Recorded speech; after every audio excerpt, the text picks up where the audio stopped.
Hello. आज मैं आप सभी लोगों के लिए एक क्विज़ लेके आया हूँ जो मैकेनिक्स की है, इंजीनियरिंग मैकेनिक्स। ओके। इसमें हम लोग चैप्टर 1 की बात करेंगे, जिसमें मैं कुछ क्वेश्चंस आप लोगों को प्रोवाइड करूँगा। वो सभी क्वेश्चंस आप लोगों को करके देखने हैं और मैं इसी के साथ आप लोगों को आंसर भी दूंगा और आंसर के साथ इसका एक्सप्लेन भी करूँगा। तो आप लोग यहाँ पर देख सकते हैं कि मैं कुछ आप लोगों को टाइम दूंगा, वो आप उस टाइम पीरियड में उन क्वेश्चनों को आप लोग क्या करेंगे, एक पेज अपने पास रख लें, उस पर उसका आंसर्स क्या करें, पोट करें, लिख दें। और अगर कोई भी अगर चाहता है तो उसके आंसर्स कमेंट बॉक्स में भी लिख के भेज सकता है। और आप लोगों को इससे पता चल जाएगा कि हम लोगों ने कितनी प्रिपरेशन की है और कितना नहीं, जिससे कि आप लोगों को अपने जब पेपर में करने में कोई भी दिक्कत ना आए। ओके, चलिए देखते हैं हम लोग कि ये कौन कौन सा मतलब क्वेश्चंस आप लोगों के सामने प्रोवाइड किए जाते हैं।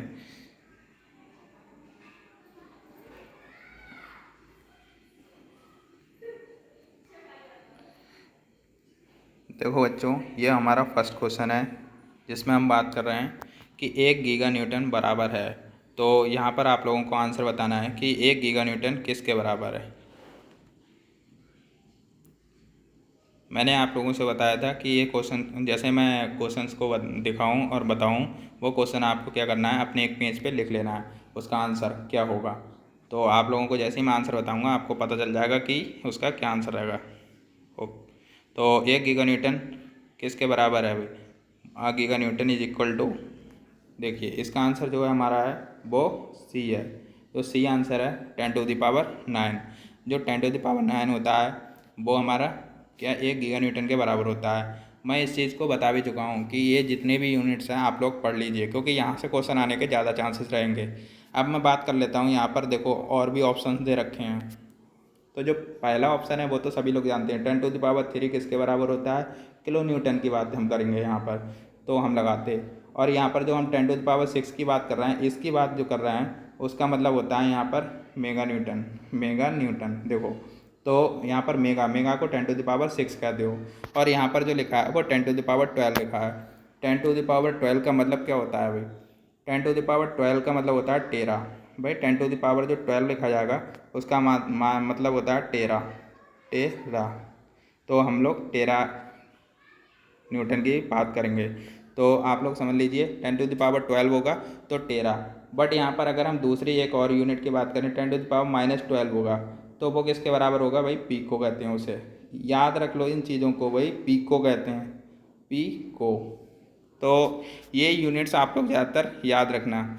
और अगर जितने भी यूनिट्स हों आप लोगों को याद हो जाएं तो वो अच्छा रहेगा, क्योंकि यहाँ से क्वेश्चन आने का ज़्यादा से ज़्यादा चांस रहेगा। चलिए अब हम दूसरे क्वेश्चन की बात करते हैं। दूसरा क्वेश्चन आप लोगों के सामने है कि त्वरण का व्युत्पन्न मात्रक है, डेरिवेटिव यूनिट ऑफ एक्सीलरेशन। तो भाई त्वरण का जो डेरिवेटिव होगा वो कितना होगा यहाँ पर? भाई त्वरण का कितना होगा? देखो यहाँ पर त्वरण की बात करेंगे तो यहाँ पर हमारा बी ऑप्शन होगा। इसे निकालने के लिए हम लोग क्या करेंगे भाई, त्वरण क्या होता है, इसका क्या आता है, मीटर प्रति सेकंड स्क्वायर। यही तो होता है त्वरण का। जब मीटर प्रति सेकंड स्क्वायर होते हैं तो हम एल, मीटर को क्या दिखाते हैं, एल, और अपॉन में टी, टी का स्क्वायर हो गया। अब इसे देखो आप लोग ऐसे लिख सकते हो, एल टी ऊपर ले जाएंगे तो ये -2, तो एल टी -2, ये हमारा आंसर हो गया सेकंड। ओके, चलिए हम तीसरे क्वेश्चन की बात करते हैं। देखिए ये क्वेश्चंस करने से आप लोगों को अंदाज़ा लग जाएगा कि आप लोगों ने कितना पढ़ा है, कितना याद रखा। मैं अधिकतर क्वेश्चन आप लोगों को मतलब इस तरीके का सब कुछ पढ़ा चुका हूँ। अब हम बात कर लेते हैं यहाँ पर, किसी वस्तु के वेग में वृद्धि की दर को क्या कहते हो आप? Rate of change of velocity of any body is called. कि किसी वस्तु का अगर वेग बढ़ रहा है तो इसमें क्या होगा भाई? संवेग, मोमेंट, वर्क, या फिर रिटार्डेशन जिसे मंदन कहते हो, या एक्सेलरेशन। भाई सोच के आप लोग बताएंगे तो आप लोगों को समझ आएगा, वरना मैं आंसर और एक्सप्लेनेशन वो तो बता ही रहा हूँ।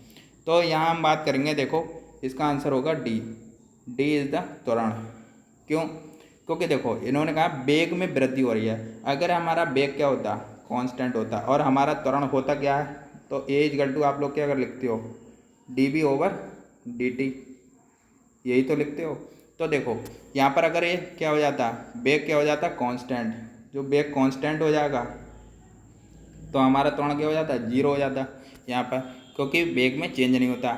और ये हमारा त्वरण क्या कर रहा है, वेग में परिवर्तन की दर को हम लोग क्या कहते हैं, त्वरण कहते हैं। और वेग क्या कर रहा है हमारा, अगर बढ़ रहा है वेग, मतलब यहाँ पर क्या हो रहा है, इंक्रीज कर रहा है, तो ये त्वरण क्या हो जाएगा, देखो इंक्रीज मतलब क्या हो जाएगा, इंक्रीज होगा, त्वरण एक्सीलरेट कर जाएगा। और यहाँ पर क्या हो जाएगा, मतलब जैसे मतलब हमारा क्या होता है, इसका वेग कम होता है, मतलब जब कम होता है तो क्या हो जाएगा, यहाँ पर रिटार्डेशन हो जाएगा, मंदन आ जाएगा, मतलब निगेटिव डायरेक्शन में मतलब वर्क करने लगेगा त्वरण। तो यहाँ पर उसे हम लोग क्या कह देंगे, मंदन। पर यहाँ पर हमारा क्या है, ये बढ़ने की वजह से यहाँ आंसर में क्या आ जाएगा हमारा, एक्सीलरेशन। तो त्वरण यहाँ पर आंसर हो गया। ओके, चलिए हम देखते हैं फोर्थ क्वेश्चन। फोर्थ क्वेश्चन क्या कह रहा है, अदिश राशि किससे प्रदर्शित होती है, अदिश राशि में किससे दर्शाई जाती है, अदिश राशि हमारी किससे प्रदर्शित की जाती है। देखिए यहाँ पर तुम्हारा जो आंसर होगा वो क्या आएगा, आपका मैग्नीट्यूड, क्योंकि स्केलर क्वांटिटी है। जो हमारा ऑप्शन क्या हो गया, सी, तो मैग्नीट्यूड। अब देखिए आप लोगों को इस चीज़ के बारे में मैंने अच्छे से बताया कि स्केलर क्वांटिटी हम लोग किससे बताते हैं, परिमाण से, मैग्नीट्यूड से। जबकि हमारी अगर हम वेक्टर क्वांटिटी की बात कर लेते, वेक्टर क्वांटिटी, तो वेक्टर क्वांटिटी किससे बताएंगे हम लोग, जो वेक्टर क्वांटिटी होगी, वेक्टर वाला हम बताएंगे। देखो इसके साथ एक तो हो गया तुम्हारा मैग्नीट्यूड, मैग्नीट्यूड, और साथ में क्या आएगा आपका डायरेक्शन। भाई क्योंकि हम लोग डायरेक्शन और मैग्नीट्यूड अगर दोनों को दिखा देंगे तो ये क्या बन जाएगा हमारा, ये हमारा हो जाएगा, देखो ये वेक्टर बन जाएगा। ओके, तो यहाँ पर वेक्टर क्वांटिटी जो होती है वो आपको मैग्नीट्यूड और डायरेक्शन दोनों दर्शाती है। जबकि जब हमारी स्केलर क्वांटिटी होती है, मतलब ये सदिश राशि हो गई, यहाँ पर जो हम बात करेंगे ये सदिश राशि होगी, सदिश, सदिश, सदिश राशि। तो यहाँ पर अदिश राशि पूछिए, जब अदिश राशि पूछिए तो आप लोगों को यहाँ पर सिर्फ क्या बताया जाता है, परिमाण। तो आप लोगों को क्या याद रखना है, यहाँ पर क्या होगा, परिमाण। ओके, तो इसे परिमाण पे हम लोग टिक लगाएंगे। चलिए इसके बाद हम नेक्स्ट क्वेश्चन देखते हैं। तो नेक्स्ट क्वेश्चन में अगर बात करें हम, पहले क्वेश्चन पढ़ लीजिए, उसके बाद आप आराम से 30 सेकंड ले लो। एक पिंड जो बाह्य बलों को हटा लेने पर अपना वास्तविक आकार तथा आकृति ग्रहण कर लेता है कहलाता है। भाई विच body attain or come back in the original position, मतलब original shape and size when remove the external forces. तो इसका आंसर क्या होगा भाई, उस बारे में तुम लोग आराम से देख लो, समझ लो, सोच लो, फिर बताओ।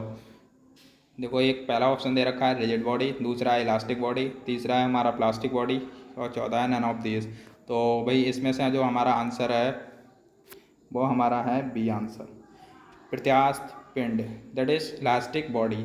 देखिए इलास्टिक बॉडी के बारे में आप लोगों को बताया भी गया होगा, और इलास्टिक बॉडी आप लोग जानते भी होंगे कि देखो कोई भी बॉडी होती है, ये हमने कोई बॉडी ले ली, इस बॉडी पे हमारे क्या लग रहा है, फोर्स लग रहा है। अगर इस पे हम फोर्स लगा रहे हैं इस तरीके से, ये फोर्स लगाने से क्या होगा, ये बॉडी हमारी क्या हो रही है, मतलब कुछ इसमें डिफॉर्म हो जाएगी। जब डिफॉर्म हो जाएगी, और इन्होंने कहा है अगर वो हम फोर्सेस को जब हम हटा दें, मतलब उन फोर्सेस को ये कर दें, हम रिमूव कर दें, तो वो बॉडी है वो सेम उसी मतलब उसी तरीके से क्या हो जाए, उसी शेप में आ जाए। तो इस बॉडी को हम लोग क्या कहते हैं, इलास्टिक बॉडी। और यहाँ पर देखो प्लास्टिक बॉडी क्या होती है, प्लास्टिक बॉडी में क्या होता है, जैसे तुम्हारी कोई भी स्टील रॉड हो गई, स्टील की एक आपने क्या ले ली, रॉड ले ली, इस रॉड पे अगर आप लोग क्या करते हैं, यहाँ से फोर्स लगाते हैं इस तरीके से, तो इसके जो बीच का पोर्शन होगा वो कुछ इस टाइप से हो जाएगा। अब ये इस टाइप से होने के बाद ये डिफॉर्म्ड हो गई। अब डिफॉर्म्ड होने के बाद ये अपनी उसी पोजीशन पे नहीं आ पाएगी, तो इस बॉडी को हम लोग क्या कहेंगे, प्लास्टिक बॉडी हो जाएगी, मतलब सही है। अब एक होता है तुम्हारा रिजिड पिंड। रिजिड पिंड क्या होगा, रिजिड पिंड भाई बहुत ज़्यादा हार्ड होता है। इसका एग्जाम्पल तुम एग्जाम्पल ले सकते हो, जैसे अगर हम कह देते हैं कि कोई आप स्टोन ले लीजिए, आपने क्या ले लिया, स्टोन। आप जैसे स्टोन पे क्या करेंगे, फोर्स लगाएंगे, ये मान लो आपकी कोई ग्रिट है, इस पे क्या लगाएंगे, हैमर से यहाँ पर फोर्स लगाते हैं, और ये यहाँ पर धरती पर रखा हुआ है, सही है। तो इस पर जैसे ही आप फोर्स लगाना स्टार्ट करते हैं तो इसमें ज़्यादा फोर्स लगाएंगे तो ये क्या हो जाएगा, वो ब्रेक हो जाएगा, मतलब फ्रैक्चर हो जाएगा, तो ये टूट जाएगा। तो इससे आप लोग रिजिड बॉडी हो जाती है ये, क्योंकि इसमें रिजिड बॉडी में क्या होता है, इलास्टिसिटी बहुत ही कम होती है, नेग्लिजिबल होती है। ओके, तो यहाँ पर हमारा क्या आएगा फिर, इसी वजह से यहाँ पर हम लोगों ने जो बात की थी वो बात की थी प्रत्यास्थ बॉडी है, क्योंकि वो अपनी सेम पोजीशन पे क्या हो जाएगा, सेम शेप और साइज में वापस कम बैक हो जाएगी, तो इसे इलास्टिक बॉडी कहेंगे। चलिए अगला देखिए, 1 किलोग्राम बल बराबर है भाई, 1 किलोग्राम बल बराबर है किसके, 1 kgf इज इक्वल टू, भाई इस क्वेश्चन को अच्छे से देख लीजिए क्योंकि ये क्वेश्चन आने का ज़्यादा चांस है, क्योंकि यहाँ पर आप लोग गलतियाँ करेंगे ये मुझे खूब पता है, और जबकि मैं इस क्वेश्चन को लिखा भी चुका हूँ, आप लोग अगर नोट्स में देखें तो चलिए यहाँ पर हम बात कर लेते हैं, आंसर होगा हमारा 10 न्यूटन के बराबर। 10 न्यूटन, देखो 1 kgf किसके बराबर होता है, एक मतलब g के बराबर होता है, तो g का मान हमारा कितना होता है 9.81, जबकि 9.81 वैसे तुम लोगों को यहाँ पर नहीं देख रखा है, तो इन्होंने 10 न्यूटन बोल दिया, इसीलिए जब 10 न्यूटन बोल दिया तो हम लोग यहाँ पर 10 न्यूटन ही लगाएंगे, क्योंकि उन्होंने जी का मान कितना ले लिया है यहाँ पर 10, तो इसका आंसर हो गया हमारा 10 न्यूटन। 10 न्यूटन पूरा याद रखना भाई। चलिए अगला क्वेश्चन है हमारा, पदार्थ की मात्रक बताइए, unit of amount of substance. तो हमारे जो मात्रा, पदार्थ की जो मात्रा होती है उसकी यूनिट क्या होती है भाई, यहाँ से तुम लोगों को डिसाइड करना है क्या आंसर होगा, क्योंकि इसके बारे में अगर पढ़ा होगा तो सबको पता होगा, ये जनरल क्वेश्चन है, ये आप लोगों का जनरल इंजीनियरिंग में आ भी जाता है, और वैसे भी आप लोगों का कंपटीशन में भी ये जनरल आता रहता है, तो ये सभी को पता होना चाहिए। चलिए भाई, तो यहाँ पर ये क्वेश्चंस आप लोगों को बहुत ही ज़्यादा फ़ायदेमंद साबित होंगे, और ये एसएससी जेईई के हिसाब से तो बहुत ही ज़्यादा अच्छे क्वेश्चंस हैं, क्योंकि इसी टाइप के क्वेश्चंस उसमें पूछे जाते हैं, ज़्यादा हार्ड क्वेश्चंस नहीं आते, उसमें भी इसी टाइप के आते हैं जो बेसिक होते हैं। तो अगर हम यहाँ पर बात करेंगे तो इसका आंसर होगा हमारा मोल। पदार्थ की जो मात्रक होता है वो हमारा मोल होता है।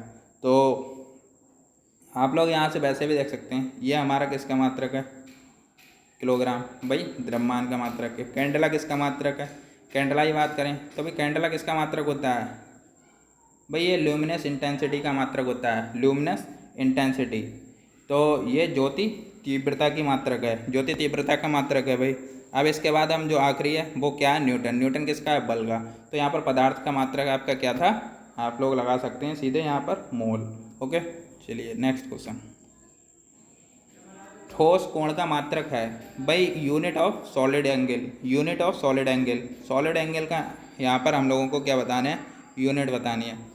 तो इसमें अगर हम आंसर की बात करें तो क्या आएगा आप लोगों का, भाई यहाँ पर हमारा आंसर क्या आएगा, इसका आंसर है भाई स्टेरेडियन, आंसर नंबर वी। तो स्टेरेडियन हमारा इसका आंसर है। अब देखिए बकाया जो, देखिए मैं सभी ऑप्शंस इसीलिए साथ में ले लेता हूँ जिससे कि आपका क्वेश्चन तो एक है, उस क्वेश्चन के साथ आपके 3 क्वेश्चन एक्स्ट्रा हेड में आ गए, तो इसी को हम यहाँ पर देख लेते हैं। ओके।